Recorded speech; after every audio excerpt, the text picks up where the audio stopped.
Go ahead. So we're gonna have you both begin in Tai Chi.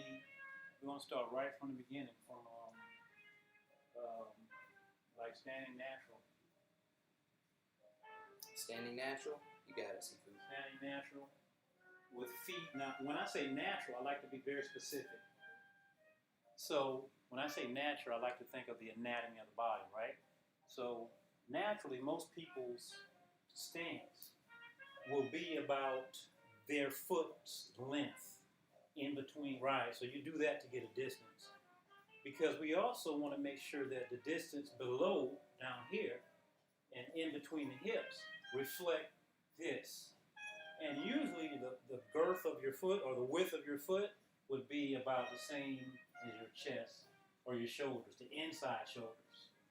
Right, so we want to establish that right away. Right? So today we're going to go over Tai Chi posture known as upward and downward movement. And Brother Peyton is going to help me go through the details, so pay very close attention as I guide him through the physical movement of Tai Chi posture upward and downward, and how the feet and the hands actually reflect each other. A lot of subtle details in there. So I'm just going to take it for granted that we all know that we're breathing in the nose and out of the nose, and we have that meditative state, and we're ready to get into our Tai Chi practice, right? So we like to begin with an exhale and sinking down. The body begins to sink downward. Tailbone goes down, and the crown point begins to go upward at the same time. Now also remember that we always want to maintain this inward and not outward. Yours was already on point, bro. That was nice. So by having that chin slightly tucked in, that allows the crown point to be extended upward. And this is going to give us that floating sensation. So at this point, when you're standing now, you're standing normal, naturally. And the legs are somewhat more straight, and the knees are not as bent in the beginning, right before you take that first exhale. Now, as you begin to exhale, that tailbone goes down, the knees will begin to bend slightly. Yeah, that crown point goes up. Now the body weight begins to move to the front portion of your foot, the front third. And there's a pushing up of the hands here. Right, and then you extend the fingers out into infinity, releasing your weights on the front portion of your foot. The rear of your body is considered empty. The feet are resting naturally upon the earth's surface. Okay, now this will be a continuous movement at some point. So continue on. Now, as we begin to pull back the hands, you imagine that a string is connected right at the wrist level, and it's pulling the hands back, and then the fingers point up towards the sky. Now, at this point, make sure that your chest, you still have that turtle back. Yeah. You still want to maintain that nice turtle back. See the difference? Go back to the other way. Right. See, now your hands are beginning to get behind your shoulders. Yeah. And we don't want to have that, right? My chest is in front of my hands here when I don't have the turtle back.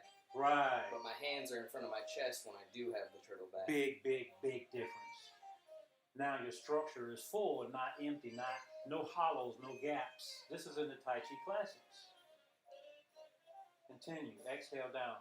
So now this movement actually is one continuous movement, and we oftentimes teach it as what we call a solo or single form practice, where you do it over and over and over repeatedly. So notice here, family, I want to point out something here. Make sure that your weight goes forward. Let me show them the incorrect way also. Yeah, sure. Right. And not, I won't say incorrect, but it's not the way that we do it. I want you to play around with both ways. This is the way that we do it. The body and the arms go forward at the same time. Good. Stop there. Now, sometimes you'll see it where the arms go forward and the body go back. They split each other. Well, the tailbone just went out. You just lost your vertical Tai Chi pole. So you're out of balance. So the whole body goes in the same direction. That's the way we do it. And to me, there's a big, big, big difference in the way that I feel. get it? Inhale, right. Now you can connect this particular posture into an internal practice where it's just not focused on the outside movement, but you can actually begin to engage working with the kidneys, the water element. You can turn this into long and shorthand, which we'll show in the next video, how this leads into another very good exercise that can be used not only martially, but also used as a medical tool, exercise for the internal organ system. So Tai Chi is not only a physical movement, but also known for being meditation and motion, known for being a health and wellness exercise, as well as, for some, a martial art. Very few seem to actually know how it works as a martial art, but it's starting to learn. Yeah, so that is our first strong piece of the month piece. Is that what it is? Oh, hey, maybe. family, we just dropped a bunch of jewels in that. Yeah, so that's anybody true. who's looking for the details to improve that posture, I just laid a whole lot of details out there, family. Play with those. And you know what we should show in the next short? What's up? Start showing how the weight is actually going in the figure 8 fashion on the bottom of the feet, the 1-point training. Oh, yeah? Okay. Let's do that. Yeah, nice. Let's hit it. All right. That'll be a nice Peace, segue. family. Peace. Peace.